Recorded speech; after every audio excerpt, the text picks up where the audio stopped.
آپ اٹک کی بات کرتے ہیں، ہم کابل آپ سے چھین لیں گے. تو اس طرح کی جنگی صورتحال، جنگی محاذ جو پیدا کرنے کی کوشش کی جا رہی ہے، یہ اس سے رکا جائے.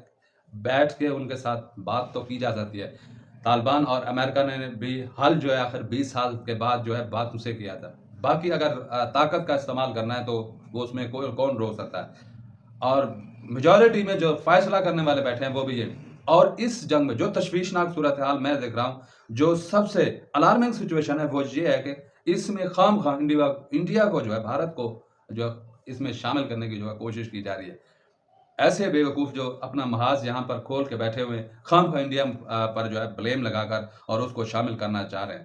ایک آپ کا محاذ کھلا ہوا ہے. یہ تو ایسے میں کہوں گا ایسی مثال ہے کہ آ بیل مجھے مار. یہ وہ والی بات ہے کہ اپنے پیر پہ کلاڑی مارنا. کہ اس جنگ کی صورت میں یہ کیا کروانا چاہتے ہیں؟ مرتی تو عام عوام ہے، عام سپاہی ہی بارڈر کے اوپر جو ہے جا کے شہید ہوتا ہے. جو فیصلہ کرنے والے ہیں، کبھی آپ نے سنا ہے کہ ان کے اوپر کچھ ہوا ہو؟ یا ان کی جو بچے آج جو 8 آرمی کے جوان جو شہید ہوئے ہیں، وہ تو عام لوگ تھے. یا یہاں سے جو اٹیک کیا گیا وہ بھی عام تھے، عام شہری پیس تھے. تو یہ جو فیصلہ کرنے والے ہوتے ہیں، جو فیصلہ کرتے ہیں، وہ ایسے ہی ہے جیسے پرانے ایک مثال آپ کو دے سکتا ہوں کہ گاؤں دیہات میں چلے جائیں تو وہ ایک انجن آتا تھا ٹیوب ویل والا، جس پہ ایک خود ساختہ ایک شیپ بنا کے، گاڑی کی شیپ بنا کے اس کے وہ ٹرک لگا کر جو ہے وہ گاڑی چلائی جاتی ہے. یہ حساب آج کل ہوا ہے پاکستان کو بنا کر چلانے کے لیے، جو جس طرح IMF کے ساتھ لے کے یہ چل رہے ہیں. دوسری بات یہ ہے کہ میں جو سمجھتا ہوں کہ افغانستان کے اندر طالبان جو جس چیز کی بات کر رہے ہیں اور جو وہ ایکسپیریمنٹ کرنے جا رہے ہیں آپ کے اوپر، آپ کا لیول ہی نہیں بنتا کہ ان کے ساتھ جنگ کریں، یا جنگ کر کے کوئی آپ مقاصد آپ وہ کر دیتے ہیں. TTP کا مسئلہ تھا. اب پاکستان نے کہا ہے کہ TTP کے دہشت گرد جو افغانستان میں ہیں، ان پر یا تو ان کو گرفتار کر کے پاکستان کے حوالے کر دیں یا اس کو ختم کر دیں. اس کے مقابلے میں دیکھیں TTP پاکستان اور تحریک طالبان پاکستان اور تحریک طالبان افغانستان کے جو سربراہ ہیں، یہ پہلے ساری ایک جماعت تھی جو کہ امریکہ کے خلاف جو لڑتے رہے. اب وہ جماعت کیونکہ پاکستان کے اندر اثر رسوخ رکھتی ہے، اس سے وہ کبھی بھی نہیں چاہیں گے، کیونکہ ان کے گورنمنٹ کے اندر بھی جو ہے TTP کے جو ہے رہنما موجود ہے. تو وہ کس طرح جو ہے اس کو الگ کر سکتے ہیں اور اس پر وہ کرنا چاہتے ہیں. اس چیز کو جو ہے ڈائلاگ کے ذریعے جو ہے حل کیا جا سکتا تھا. اس کو بیٹھ کے جو ہے اس کو ختم کیا جا سکتا ہے ان حالات کو. اگر یہ نہیں کرنا چاہتے تو ان کا الگ مسئلہ ہے. بات کر رہے تھے، آتے ہیں اس ٹاپک کی طرف. جب طالبان جو ہے پاکستان کو جو دھمکی دے رہا ہے، اس کی وجہ کیا ہے؟ اس کی مین وجہ یہ ہے کہ جب امریکہ چھوڑ کے گیا ہے جہاں پہ $85 ارب کے جو وہ ہتھیار چھوڑ کے گیا ہے، وہ اکوپمنٹ چھوڑ کے گیا، وہ گاڑیاں ہو گئیں، وہ میزائل سسٹم ہو گیا، وہ سارا کا سارا جدید سسٹم تھا. اس کے ساتھ ساتھ بڑی چیزیں. یہ قابل فکر اور غور کی بات ہے کہ امریکہ جیسا چلاک اور میں کہتا ہوں کہ ہوشیار ملک جو ہے، جو وہ اس طرح جاتے جاتے وہ بیچ میں کچھ کر کے نہ جائے، یہ ہو نہیں سکتا.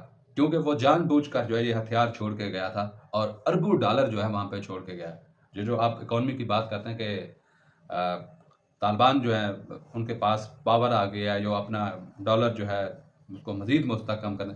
دیکھیں پاکستان پھر بھی اس کے تباہی اور بربادی کے ساتھ ساتھ معیشت جتنی تباہ ہو گئی تھی، جتنا وہ اس کا سٹرکچر اور جس طرح ایجوکیشن سسٹم ہے پاکستان کے اندر، تو کم از کم اس کا جیسے ملک میں افغانستان جیسے ملک کا مقابلہ تو کر سکتا ہے. اس کے ساتھ ساتھ لیکن یہاں پر کمپٹیشن کی بات نہیں ہو رہی. یہاں پر جو بات مین وجہ ہے، جو افغانستان امریکہ کر کے گیا ہے اور چائنا کا انفلوئنس جس کو آپ دوست سمجھتے ہیں، وہ انفراسٹرکچر جو اس کو اس قابل بنا رہا ہے کہ وہ کل کو آپ کے سامنے آ کے کھڑا تھا، وہ کیسے آپ کا دوست ہو سکتا ہے؟ یہ ایک سوالیہ نشان ہے. اس پہ غور کیجیے گا. آپ بھارت کو جو ہے دشمن کہتے ہیں، دشمن کی ریٹ کہتے یا اس کو دشمن سمجھتے ہیں. اس کی وجہ میں یہ بتاتا ہوں کہ وہ ایک ہی لائن ہے، وہ ایک ہی سسٹم ہے کہ بھارت جو ہے آپ کے ساتھ جو ٹریڈ کرنا چاہتا تھا، یا کشمیر کے مسئلے پر اگر بات کر کے کشمیر کا مسئلہ حل ہو جاتا ہے، تو اس کے بعد کس بات پہ آپ کا ان کے ساتھ کلیش ہو سکتا ہے؟ پہلی بات ہے بھارت بہت زیادہ بڑی منڈی ہے، اس کے ساتھ آپ کو فائدہ ہے. جو IMF کے ساتھ جتنا پیسہ لا کر اس کے ساتھ ٹریڈ کی جاتی ہے، جس سے نقصانات ہوتے ہیں، جیسے اس کے بعد چائنا نے جتنا گوادر پورٹ تک جو ہے 40 سال کے لیے لے لیا، سی پیک کا جو منصوبہ تھا وہ بھی آپ نے گروی رکھا، اور جتنے بھی آپ کو وہ کام کر کے دیے ہیں وہ سارے ٹوٹل گروے ہیں۔ اس کے مقابلے میں جب آپ دیکھتے ہیں کہ بھارت جو ہے جہاں پر انویسٹمنٹ کرتا ہے ان ملک کے اندر اس طرح کا وہ کنفلکٹ نہیں پیدا ہوتا جس طرح جو ہے چائنا کر رہا ہے، جس طرح جو ہے امریکہ کر رہا ہے یا دوسرے کنٹریز کا، جب فلپائن کا آپ دیکھ لیں، کیونکہ چائنا کا انویسٹمنٹ کرنا ایک الگ طریقہ ہے اور بھارت کا انویسٹمنٹ کرنا ایک الگ طریقہ ہے۔ وہ جیسے فری ٹریڈ یونین کا جو ریسنٹلی وہ کیا ہے، اور اس کے ساتھ ساتھ جہاں پر ساؤتھ افریقن ممالک میں تنزانیہ میں جو کچھ انہوں نے ڈیولپمنٹ لے کے وہ ایک الگ طریقے کی ہے، غور کیجئے۔ اور میں تو ان سیاستدانوں کو بلیم کروں گا کہ ان کو ڈپلومیسی کے ذریعے اس جنگ کو روکنا چاہیے، کیونکہ جنگ کسی مسئلے کا حل نہیں ہے۔ آپ مزید اس دلدل میں پھنس جائیں گے اور آپ کو خدا نہ خواستہ وہ صورتحال پیدا ہو جائے کہ بعد میں کہنا پڑے جنگ بندی کا، تو اس سے بہتر ہے کہ آپ وہ حالات پیدا کریں کہ جنگ کی طرف نا۔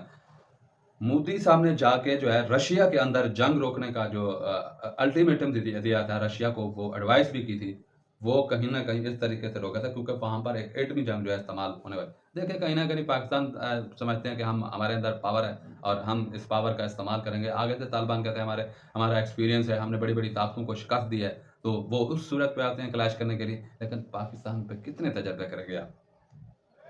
بس کر دیں اس چیز کو، اس کو تجربہ نہ بنائیں۔ ہم نے کتنے پولیٹیشین کے تجربے کیے، ہم نے کتنی جنگیں لڑ کے دیکھی ہیں، 4 جنگیں لڑ کے دیکھی ہیں، کیا اس کا نتیجہ نکلا ہے؟ خدا را ان لوگوں سے ریکویسٹ ہے جو یہ سمجھتے ہیں کہ جنگ اس مسئلے کا حل ہے۔ یوکرین اور رشیا کو دیکھ لیں، اسرائیل اور حماس کو دیکھ لیں، جہاں جتنی آگ لگی ہوئی ہے، یمن کو دیکھ لیں۔ آپ جنگوں سے سنکشن لگوائیں گے اپنے ملک کے اوپر، جتنی سنکشن ابھی امریکہ آپ کو کیوں پوش اپ کر رہا ہے، کیوں آپ کو اس جنگ کی طرف دھکیل رہا ہے؟ یہ دیکھیں یہ ساری پولیٹیکل جیو پالیٹکس ہے، اس کی گیم ہے، اس کو سمجھنے کی کوشش کریں اور اپنے پاکستان کو جو ہے ٹریڈ، خاص کر انڈیا کے ساتھ بھی آپ تعلقات اچھے کریں، افغانستان کے ساتھ، ایران کے ساتھ ترقی کے اس نئے دور میں جو ہے سفر کا جو ہے آغاز کریں۔ آج کے لیے اتنا ہی، تھینک یو۔